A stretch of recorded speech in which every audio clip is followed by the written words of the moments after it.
1957 की बात है जब मैकडोनल्ड्स अपने रेस्टोरेंट्स की लोकेशन 2 गुनी रफ्तार से बढ़ा रहा था। उसी वक्त वहां इंस्टा बर्गर नामक एक छोटा सा फ्लोरिडियन स्टार्टअप खुद को बैंक करप्सी से बचा रहा था। यही इंस्टा बर्गर है जिसके बर्गर आप चाव से खाते हो। आप कहोगे नहीं यार इंस्टा बर्गर नहीं, बर्गर किंग के नाम से जाना जाता है आज वही इंस्टा बर्गर। उस समय कौन सोच सकता था कि जो कंपनी खुद को बैंक करप्सी से बचाने के लिए स्ट्रगल कर रही है और तो और 100 से भी ज्यादा देशों में अपना झंडा गाड़ने वाली, जिसमें से भारत भी एक है। मैं आपको बता दूं कि इनकी जो स्टोरी है ना वो बहुत ही इंटरेस्टिंग है। 1952 में कार हॉप क्रेज पूरे अमेरिका में अपने पीक पर था। लोग अपने घर का खाना छोड़कर सस्ते हैमबर्गर, फ्राइज और शेक्स ज्यादा प्रेफर करते थे। जहां मैकडोनल्ड्स को फास्ट फूड मूवमेंट का पायनियर समझा जाता है, अपने स्पीडी सर्विस सिस्टम की बदौलत मैकडोनल्ड्स एक बहुत बड़ा एम्पायर खड़ा कर चुका था। स्पीडी सर्विस सिस्टम का मतलब है एक ऐसी unique assembly line style kitchen जहां पर खाना बनाने का जो प्रोसेस होता है उस प्रोसेस में बिल्कुल भी टाइम वेस्ट ना हो और जो फूड है वो बहुत जल्दी कस्टमर तक पहुंच जाए। ये सिर्फ मैकडोनल्ड ने ही स्टार्ट किया था। इस बात से कोई फर्क नहीं पड़ता था कि उस वक्त कस्टमर 100 है या 1000, सभी को फूड टाइम पर डिलीवर हो जाता था। और मैकडोनल्ड का ये सिस्टम बहुत ही सक्सेसफुल रहा क्योंकि उस वक्त रेस्टोरेंट में बहुत लंबी लंबी लाइन बाहर लग जाती थी। उस समय ये $1 लाख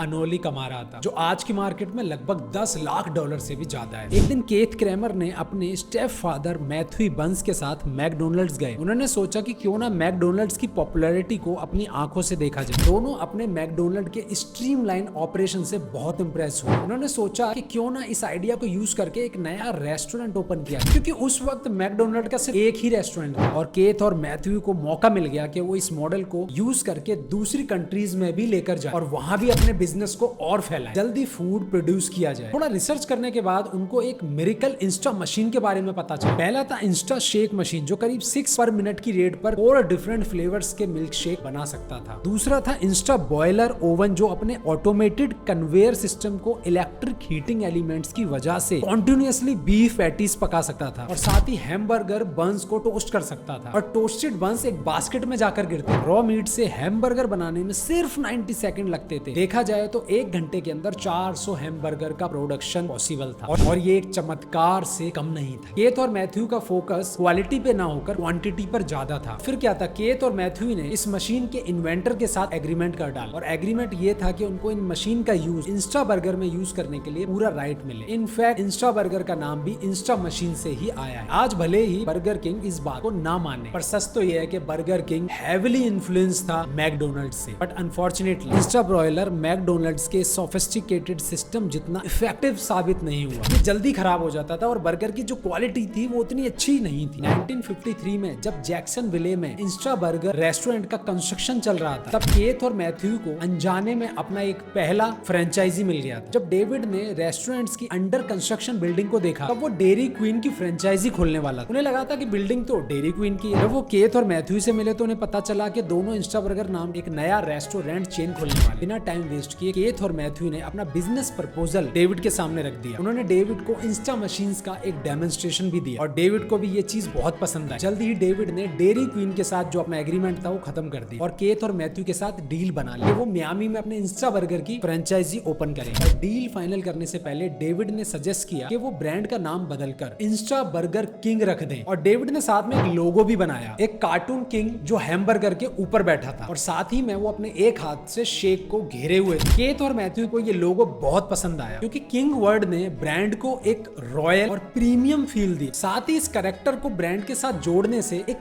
यूनिकनेस भी आ गई। डेविड ने सजेस्ट किया कि इस लोगो को ट्रेडमार्क के अंदर रजिस्टर कर लिया जाए और आखिर में अप्रैल 1953 में जैक्सन विले को एक नया नाम और एक नए लोगो के साथ अपना पहला इंस्टा बर्गर स्टोर मिल गया। नया स्टोर खुलने के बाद केथ और मैथ्यू एक नई फ्रेंचाइजी की तलाश में निकल गए। उन्होंने फ्लायर्स बांटना स्टार्ट कर दिया। उनका दावा था कि इंस्टा बर्गर किंग पिछले 50 सालों में फूड इंडस्ट्री का सबसे एडवांस स्टोर है और जो लोग भी $20,000 इस फ्रेंचाइजी में इन्वेस्ट करेंगे उनको 1 साल के अंदर ये रिटर्न। पर ये कोई नहीं जानता था कि अगर सच में उस वक्त लोगों ने इंस्टा बर्गर किंग के अंदर इन्वेस्ट कर दिया होता तो उनको बड़े फाइनेंशियल लॉस का सामना करना पड़ता। कस्टमर्स को इंस्टा बर्गर किंग का सर्विस सिस्टम बहुत ही पेचीदा या बहुत ही कंफ्यूजन भरा लगता था, जिससे उनको फ्रस्ट्रेशन होने लगती थी। पहले विंडो पर अपनी कार से ऑर्डर देना होता था, दूसरा ऑर्डर डिलीवर होने से पहले ही पूरा पेमेंट देना होता था, फिर खरीदे हुए हर आइटम के अगेंस्ट उनको एक नंबर टिकट दिया जाता था और इस टिकट को दूसरे विंडो पर दिखाने से ऑर्डर डिलीवर हो जाता था। पर अक्सर इस विंडो विंडो पर ही ऑर्डर को दोबारा से रिपीट करना होता था, जो इस सिस्टम का एक फ्लॉ था। और ये सिस्टम अपने आप में उस वक्त नया था और लोगों की अडेप्टिबिलिटी इसके प्रति बहुत कम थी, क्योंकि लोगों को कार में ही खाना खाना और डिलीवरी के बाद पेमेंट देने की आदत थी। केथ, मैथ्यू और डेविड को यकीन था कि धीरे धीरे लोगों को इस सिस्टम की आदत हो जाएगी, पर यहाँ पर सिस्टम से भी ज्यादा इश्यू था उनका ब्रॉयलर मशीन, जो कि अक्सर प्रोडक्शन के बीच में ही खराब हो जाती। फास्ट एंड चीप फूड यही इंस्टा बर्गर का सबसे अट्रैक्शन पॉइंट था, और बार बार अवन खराब होने की वजह से ना ही उनका फूड फास्ट था और ना ही चीप। जहाँ दूसरे स्टोर्स बर्गर को 15 सेंट में बेचते थे, वहीं ये लोग 18 सेंट्स में बेचा करते थे। और केथ मैथ्यू ने जो सपना देखा था जैक्सन विले के अपने इस स्टोर से ज्यादा सक्सेस पाने का, वो सपना कहीं ना कहीं उनका अधूरा रह गया। इसी बीच डेविड ने 1 मार्च 1954 को मियामी में एक स्टोर खोला, मगर इस फ्रेंचाइजी को चलाने में उनको फॉल्टी मशीन के साथ बहुत दिक्कतों का सामना करना पड़ा। पर डेविड अभी भी डिटरमाइंड थे, क्योंकि उनको लगता था कि फास्ट फूड सर्विस ही उनका फ्यूचर है। और डेविड समझ चुके थे इस इंडस्ट्री में उनको अमीर बनना है, फिर एक फ्रेंचाइजी लोकेशन से कुछ नहीं होने वाला, उन्हें और ज्यादा स्टोर्स खोलने की जरूरत है। केथ और मैथ्यू के साथ उन्होंने डिस्कशन करने के बाद ये फाइनल किया कि वो मियामी में और स्टोर खोलेंगे और सभी स्टोर्स को वही संभालेंगे। आप सोच रहे होंगे कि जब डेविड ने हाल ही में एक स्टोर खोला था जो कि ठीक से चल भी नहीं पा रहा था, तो उन्होंने और ज्यादा स्टोर्स खोलने का रिस्क क्यों लिया? क्या वो इतना इन्वेस्टमेंट को भी अफोर्ड कर पाते? बिल्कुल भी नहीं, क्योंकि उनके पास इतने पैसे ही नहीं थे, क्योंकि वो अपना सारा पैसा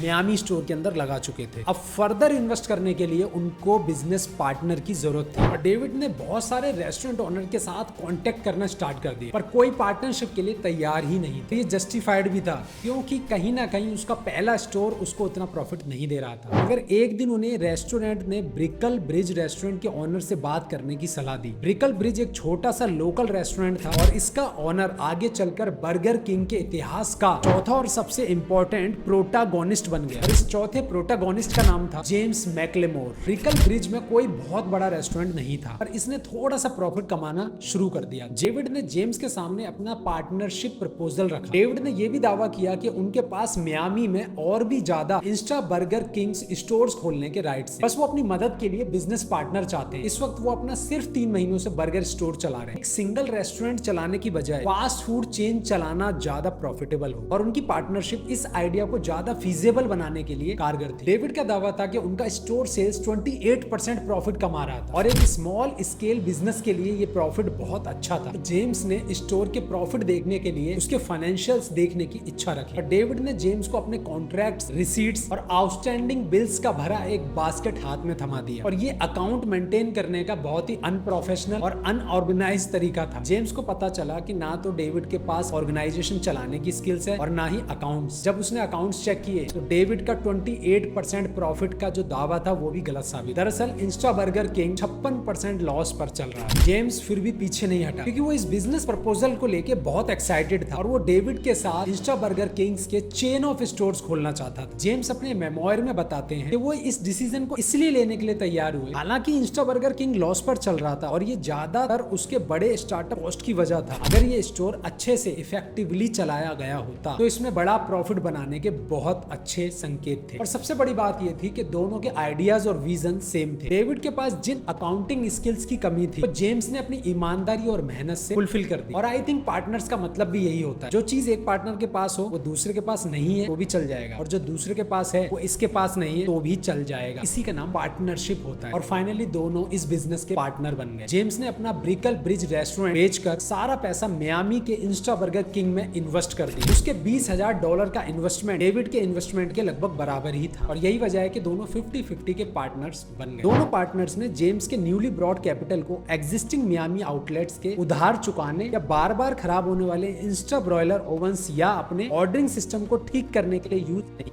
बल्कि दोनों नए स्टोर्स के ओनर बनने के लिए इतने एक्साइटेड थे, उन्होंने 2 नए साइट्स पर कंस्ट्रक्शन स्टार्ट कर दी। पर इससे कुछ खास फायदा होने वाला नहीं था, क्योंकि बर्गर की क्वालिटी, उनकी सर्विस की क्वालिटी अभी भी खराब थी। वो अभी भी फॉल्टी मशीन के साथ ही काम कर रहे थे। जेम्स ने बाद में ये एक्नॉलेज किया कि वो ऑपरेशनल इश्यूज को बिना सॉल्व किए उनका नए लोकेशंस पर स्टोर खोलना एक गलत डिसीजन था, और उनके इस गलत डिसीजन ने उनको बैंकरप्सी की तरफ धकेल दी। Next part coming soon.